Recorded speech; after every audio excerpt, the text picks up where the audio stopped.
Oi pessoal, hoje é dia de lista de final de ano, para a gente fazer aquele encerramento, fechamento do ano com as nossas melhores leituras de 2022. Eu destaquei aqui 15 livros, dentre as 46 leituras que eu fiz esse ano. Eu anoto todos os livros que eu leio, por isso que eu sei a quantidade de livros. Separei 15 aqui. Bons livros. Não foi, confesso para vocês também que não foi o ano mais espetacular das minhas leituras. Muitos altos e baixos ao longo do ano, isso é natural, né? E acabei não me concentrando em outros projetos, outras leituras que eu queria fazer. Vou adiar para o próximo ano, e para o próximo, e para o próximo, e para o próximo, enfim, para muitos anos ainda para frente aí. Mas aqui tem uma boa lista, eu espero que vocês aproveitem bem essa lista aqui dos livros, das melhores leituras. Eu sei que muita gente gosta do que eu apresento aqui no canal, então aqui é o supra-sumo de todo a reunião de livros, de leituras, de resenhas que eu fiz. Estão aqui nesses 15 livros que eu vou apresentar para vocês logo depois da vinheta. Se liga aí.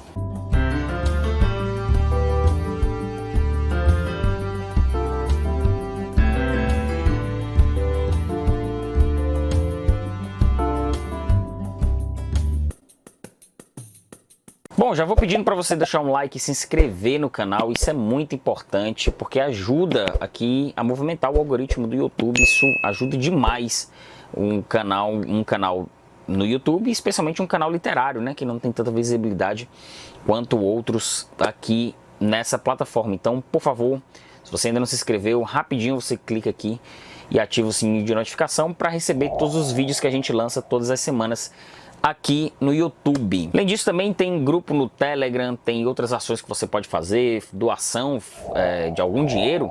Se você tiver a fim de doar, você também pode fazer uma chave Pix também. Contribuições financeiras são bastante bem-vindas. E antes de apresentar propriamente a lista aqui, livro a livro, eu vou só explicar que aqui não é um ranking. Aqui a apresentação do primeiro livro aqui, por exemplo, não significa que ele seja o 15º ou o melhor livro do ano. Eu não faço mais aquele ranking que eu fazia aqui dos 10. Eu faço aquele outro tipo de vídeo, né, que eu mostro todas as leituras, todas as 46 leituras que eu fiz ao longo do ano, ranqueando numa classificaçãozinha que eu já fiz no começo desse ano, de 2022, e vou repetir a dose no começo de 2023.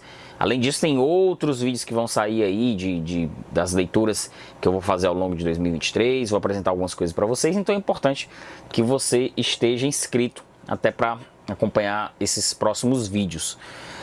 Mas, reforçando aqui, de fato não é um ranking aqui, todos eles estão mais ou menos no mesmo patamar de preferência. Então não leve isso aqui como um ranking, mas sim como um guia de dicas para você. Beleza? Vamos deixar de conversa, vamos lá, começando pelo primeiro livro, que é Os Urubus Sem Penas, do Julio Ramón Ribeiro, escritor peruano. Eu não estou com ele aqui, mas a capinha está aparecendo para vocês. Esse é um livro seminal na literatura peruana, porque ele abordou questões urbanas dentro de Lima dos anos 50, dos anos 60, que estava ali efervescente, nascendo ali naquela cidade. E o Julio Ramón Ribeiro capturou muito bem a ideia da desolação urbana e pobreza, da miséria urbana, com a temática social que ele estava disposto a apresentar naquele momento, e Os Urubus Sem Penas virou uma espécie de livro, um marco na literatura peruana.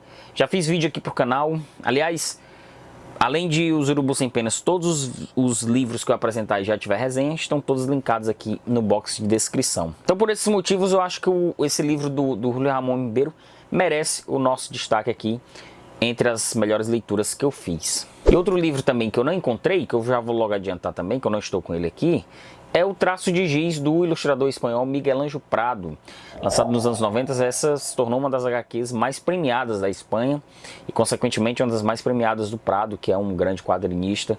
Já trouxe resenha de outra HQ dele aqui, o Tangências. Em breve vai sair também resenha do Traço de Giz aqui no canal.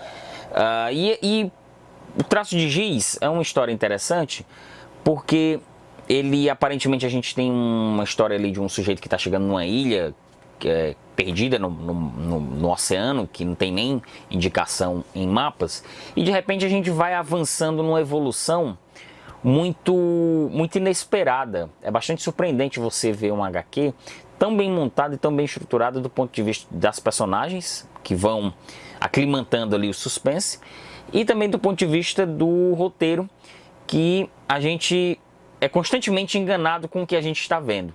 É muito interessante e muito genial a forma como Miguel Ângelo Prado nos apresenta essa história do Traço de Giz. É uma HQ absolutamente clássica, saiu aqui pela Pipoca e Nanquim, e em breve vai ter resenha, então por isso também está aqui na nossa lista dos 15 livros. O nosso terceiro da lista é este livro aqui, O que Você Está Enfrentando, da escritora norte-americana Sigrid Nunes, que é uma escritora que eu li 2 livros dela, é o segundo livro que eu leio, e eu estou fascinado com o que essa mulher escreve, porque ela já apresentou isso em O Amigo, foi um livro muito premiado, que teve uma boa repercussão da crítica. E aqui, em O Que Você Está Enfrentando, é justamente o livro que dá sequência ali, saiu em 2020, e estava muito aguardado esse lançamento da Sigrid Nunes, e ela consegue manter aumentar ainda mais a característica que ela já tinha pontuado muito bem em Um Amigo, que é uma característica de um romance meio ensaio. Ela narra a história aqui de 2 amigas, uma que está em um tratamento terminal contra um câncer, e uma outra que vai fazer uma visita a essa amiga na outra cidade que ela vive, e a história é narrada por essa amiga que vai fazer a visita. E lá, na medida que ela vai conversando e o tempo vai passando com essa amiga, e entre idas e vindas ao Airbnb, ao hospital, à casa dessa amiga, e lembranças do passado, lembranças de coisas absolutamente corriqueiras, como uma ida à academia e um relacionamento antigo, por exemplo, ela vai criando pequenos temas e colocando dentro dessa linha, dessa narrativa principal, dessa amiga que está se tratando contra um câncer, e vai jogando temas absolutamente corriqueiros, e é muito interessante a forma como a Sigrid Nunes faz, e eu destaco muito bem isso nesse romance aqui, muito bem montado também, com os personagens. A personagem principal tem um carisma meio irônico, assim, meio sarcástico o tempo todo.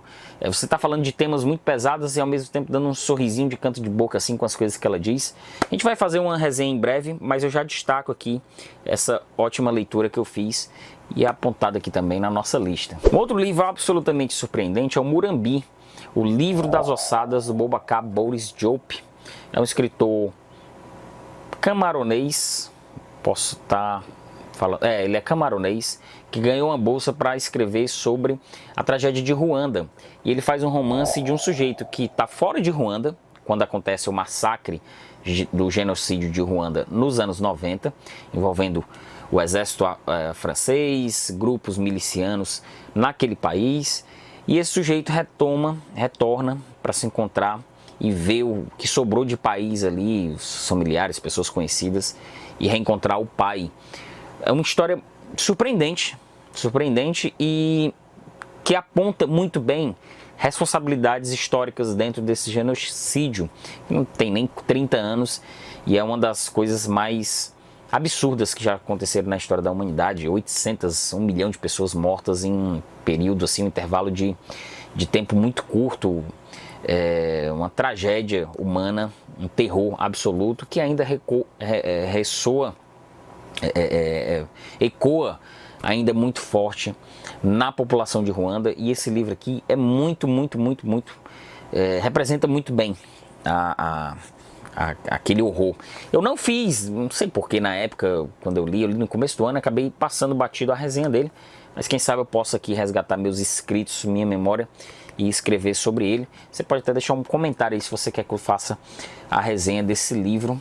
É mais um que entra aqui para nossa lista. A Casa da Paixão, da Nélida Pion, é um dos livros mais intrincados e um dos mais complexos do ponto de vista da prosa, da escolha da prosa que a Nélida fez aqui. E sem dúvidas também está entre os melhores aqui da nossa lista, porque ela conta uma história de uma moça que está crescendo e sendo prometida a um noivo pelo pai. O pai arranjou um noivado, só que ela tem seus desejos, ela tem a sua sexualidade, ela é uma mulher, então ela está todo o tempo atormentando a figura paterna de controle sobre a vida dessa mulher. e o pai não sabe exatamente o que fazer. Só que a Nélida não conta essa história de uma forma muito direta, ela conta por meios de grandes metáforas e uma narrativa bem intrincada do ponto de vista da sua forma mesmo. É um grande romance, completou recentemente 50 anos, saiu essa nova edição aqui pela Record, e é de uma ousadia, ela carrega uma ousadia na linguagem que cabe perfeitamente com a ideia do que ela quer transmitir aqui, que deixa nós leitores absolutamente testemunhas e envolvidos e constantemente em dúvidas sobre o que a gente está lendo. É isso mesmo? Será que eu li certo? É isso mesmo que está acontecendo nessa casa aqui? É um livro que é um desses livros infinitos, sabe? Se a gente passar 2, 3, 4 horas discutindo sobre esse livro, a gente vai encontrar muita coisa em cada parágrafo desse livro. A resenha está pronta desse livro, falta só eu gravar. Em breve vai sair aqui no canal Casa da Paixão, da Nélida Pinhon, que infelizmente, recentemente, nos deixou, uma das grandes escritoras do século XX no Brasil. Eu falo até com certa tristeza, assim, de não ser, eu nem sou um grande fã da Nélida Pinhon, é o meu primeiro livro que eu leio dela, mas eu falo com uma certa tristeza porque as grandes figuras do século XX, da grande literatura do século XX no Brasil estão partindo, né? E a Nélida com certeza foi uma dessas figuras. Tá aqui, A Casa da Paixão. Outro grande nome da literatura brasileira que eu li também foi o João Ubaldo Ribeiro com esse Diário do Farol, que é um padre que começa a contar suas confissões, suas memórias através do diário, que na realidade nem na sua estrutura ele é montado como um diário, datas, mas ele vai soltando aqui a todo momento suas memórias. E ele é um sujeito violento, um sujeito pérfido, um cara que tem a maldade como sua ferramenta de vida. E ele assume isso. E o João Ubaldo Ribeiro cria cenas absolutamente violentas e repugnantes de como esse sujeito utilizou das piores ferramentas possíveis, das mais moralmente inaceitáveis, para conseguir o que queria. E como ele consegue, mesmo num personagem bastante repugnante, fazer com que a gente queira saber exatamente tudo que aconteceu com a vida desse padre. Ótimo livro, vou fazer a resenha ainda, li agora há poucos dias, e ainda estou pensativo sobre essa violência aqui, esse é pesado, como disse o João Ubaldo Ribeiro. Tá aqui o Diário do Farol na nossa lista também. Outro também que carrega uma carga dramática muito pesada é O Acontecimento, da Annie Ernaux, vencedora do Prêmio Nobel desse ano. A Annie Ernaux ganhou os holofotes de nós, leitores brasileiros, de forma muito viva esse ano, né? Muitos livros dela nos chegou. Ela esteve aqui em eventos literários, e O Acontecimento é um dos livros em que ela narra uma situação de aborto, em que ela viveu. Ela era uma jovem estudante de letras, ali por volta dos seus 20 e poucos anos, e estava perto ali já de conclusão dos seus estudos, e descobriu que estava grávida, e estava grávida sozinha, isolada do mundo, isolada da família, isolada do suposto pai, que não aceitou nenhum tipo de responsabilidade, e ela vai em busca de fazer esse aborto. Já fiz a resenha completa aqui no canal, é um ótimo livro também, recomendo. A Annie Ernaux é muito cortante, sabe? Ela tem frases muito fortes e não arrodeia muito para contar o que ela quer contar. O que ela quer contar é exatamente aquilo, sem grandes arrodeios, mas ela consegue fazer um texto muito completo. Tá aqui na nossa lista também, O Acontecimento. Outra escritora que eu conheci esse ano é a Theolinda Gerson, a portuguesa Theolinda Gerson, com O Regresso de Juliemã a Paraty.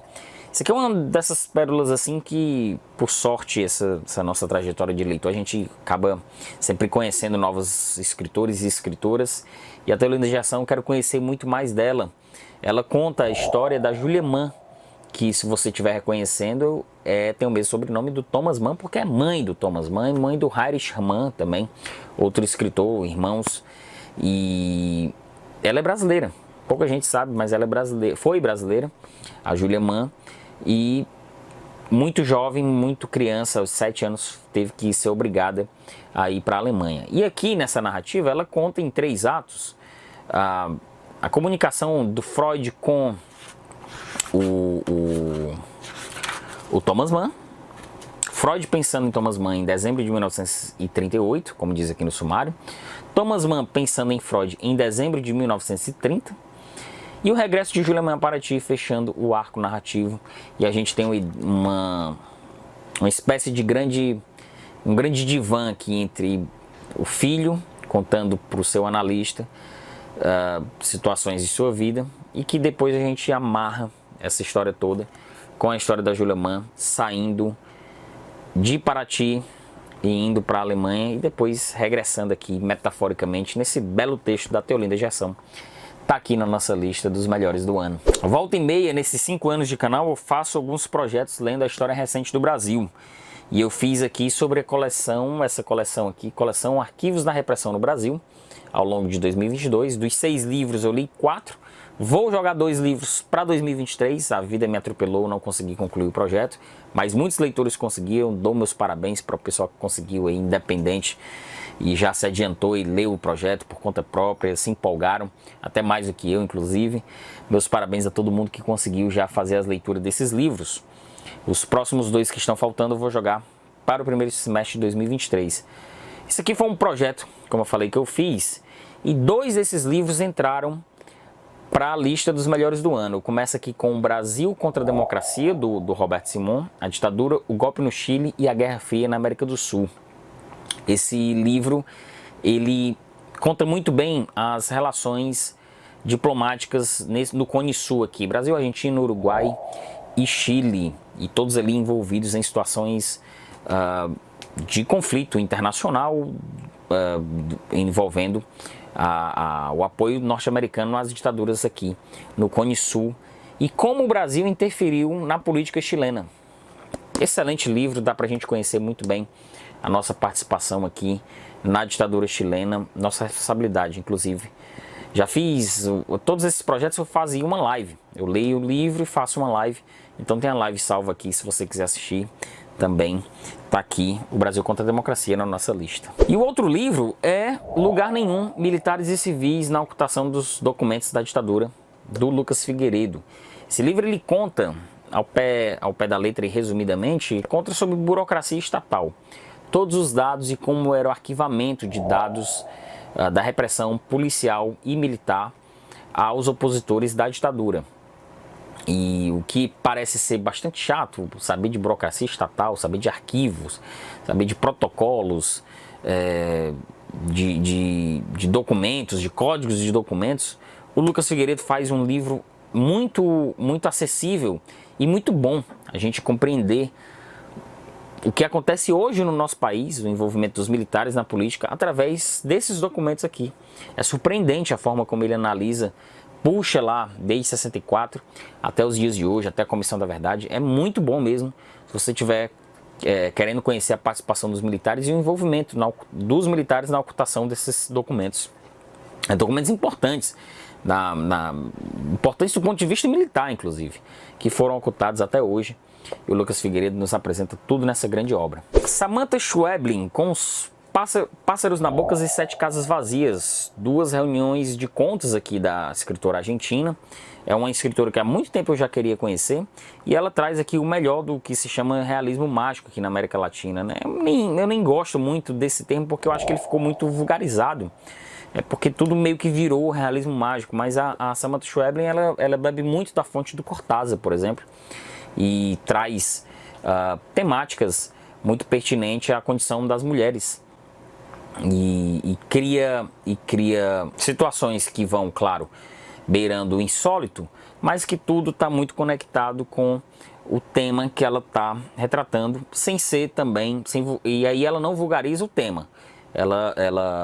O gênero, como eu disse, pode estar um pouco batido aí, que tudo vira realismo mágico na América Latina, mas ela de forma nenhuma vulgariza o próprio gênero, ela pelo contrário, ela valoriza e traz muito bem nessa coletânea de contos aqui, tanto de Pássaros na Boca, quanto de 7 Casas Vazias.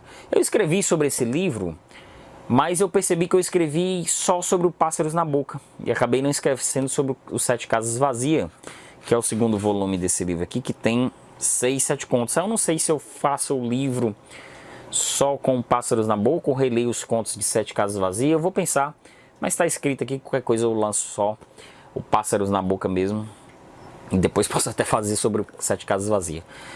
Tá aqui, de toda forma tá aqui na nossa lista dos melhores do ano. E aí, aproveitando a sequência de escritoras latino-americanas, aponta aqui novamente na nossa lista de melhores do ano, ela já apareceu em 2020, eu acho, a Maria José Ferrada, escritora chilena, com O Homem do Outdoor.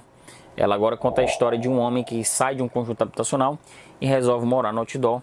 E o entorno desse conjunto habitacional, das pessoas que moram nesse conjunto, ficam absolutamente incomodadas com esse sujeito que está morando em frente a uma placa. Do outro lado da rodovia, está morando numa estrutura de placa. E a Maria José Ferrada, nas suas curtas histórias, né, como ela fez em Crump, que foi o outro livro que eu li, também um ótimo livro, ela conta assim camadas e mais camadas sociais que a gente vai puxando como um fio de um novelo, assim, porque é curto, aparentemente simples, mas a gente tem uma infinidade de temas para tratar. Já fiz vídeo aqui pro canal, você pode conferir a resenha completa, também está na nossa lista. O colossal romance do Saul Bellow, As Aventuras de Aldemarte. Finalmente eu li esse livro, espetacular, eu adorei esse livro. O Aldemarte é um sujeito que vai crescendo nos Estados Unidos ali no começo do século XX, e ele é uma espécie de representante das grandes transformações sociais que os Estados Unidos, e por que não dizer a ascensão de novas culturas dentro dos Estados Unidos, judeus, mexicanos, estavam ali também, colocando lenha naquela fornalha capitalista ali, naquele colosso capitalista explodindo às vésperas da Segunda Guerra Mundial. E o Aldemarte é um personagem que vai acompanhando tudo isso como uma espécie de Forrest Gump, por exemplo, como uma espécie de Huckleberry Finn, ao melhor estilo da tradição da melhor literatura norte-americana, inclusive. Tenho muito para falar sobre esse livro, em breve vai sair resenha, mas de toda forma já indico aqui como uma das grandes leituras que eu fiz esse ano, e espero em 2023 ler outras coisas do Saul Bellow que eu tenho aqui em casa, e a gente vai conversar mais sobre esse escritor em breve. Esse é um grande clássico, assim, talvez de todos esses da lista, esse a gente pode considerar como o que mais representa o que é um livro clássico. Estou falando de Uma Passagem para a Índia, do escritor inglês E.M. Forster. A resenha já está pronta, em breve vai sair, falta só o filmar. Ele atende exatamente às grandes tradições de um clássico, né? Até porque ele é muito tradicional na sua narrativa, na sua estrutura, e conta a história aqui de duas mulheres que vão à Índia, saem da Inglaterra, pegam um vapor e vão à Inglaterra, e lá começam a viver o cotidiano dessa Índia colonizada pelos ingleses no começo do século XX. O Forster esteve na Índia 2 vezes, então carregou muito de suas percepções para cá. E o grande diferencial desse livro é que ele conta do ponto de vista do colonizado. O colonizador aqui arruma muitos problemas para a Índia, para o cenário que se passa aqui, e tem uma questão envolvendo, num arco final aqui, questão envolvendo o sistema judiciário. É um livro bem interessante, eu gostei muito desse livro. Eu confesso que ele sempre, o filme sempre me espantou para fazer a leitura desse livro, porque eu achei que sempre ele tivesse muita linguagem do filme, sabe? Uma bobagem que eu sempre fiz na minha cabeça, mas enfim, corrigi essa impressão fazendo a leitura do livro. Em breve vai sair resenha e está aqui também na nossa lista. E por fim, pessoal, para encerrar a nossa lista, essa releitura que eu fiz, há muito tempo eu estava devendo aqui para vocês. Quem é mais antigo sabe que eu sempre falava desse livro e aproveitei para reler e não me arrependi, ele cresceu ainda mais. Eu estou falando do Nada de Novo no Front, do escritor alemão Erich Maria Remarque. Conta a história de um oficial, de um soldado na Primeira Guerra Mundial que vai para a guerra cheio de ideias, cheio de ideais, empolgado com a visão heróica que supostamente uma guerra pode ter, e quando chega lá ele só tem muita miséria, fome e destruição. E aí a gente vai vendo a derrocada desse ser humano que tinha cheio de planos, explodindo de vida, jovens, 18, 19 anos, e de repente ele se transforma numa casca que só pensa em matar e no que é que vai comer para jantar, e como salvar também seus amigos da trincheira. Tem umas boas pitadas dramáticas e psicológicas dentro dessa história, que a guerra aparentemente fica em segundo plano. As questões políticas da guerra nem aparecem muito na história. E faz muito bem o autor, porque o que interessa aqui é o jogo psicológico de um ser humano jogado, de um ser humano explodindo, evoluindo para a vida, aflorando para a vida, jogado dentro de um ambiente absolutamente hostil e violento, que foi a Primeira Guerra Mundial. Tem vídeo já no canal, também deixo a recomendação. Bom, pessoal, essas foram os melhores livros. Eu acho que até eu encerrar esse vídeo, esses por enquanto são os melhores, porque eu tenho certeza que quando eu encerrar esse vídeo, eu vou olhar para o livro, eu poderia ter incluído aqui na minha lista. Por isso mesmo que eu tirei aquela história do primeiro, segundo, terceiro, o rankingzinho, sabe? Mas em geral dá para ter uma noção do que é bom, do que é ótimo, muito bom, bom. E por isso dá para fazer essas listas ainda. Eu até aumentei o número, né, de 15 livros. Bom, me conta aí quais são as suas melhores aqui. Faça a sua lista também aqui nos comentários. Eu vou responder todo mundo que comentar. Já aproveita para se inscrever. Deixa um comentário, deixa um like. Manda mensagem de final de ano aí, que eu quero saber de vocês também. Tudo aqui nos comentários, beleza? Valeu!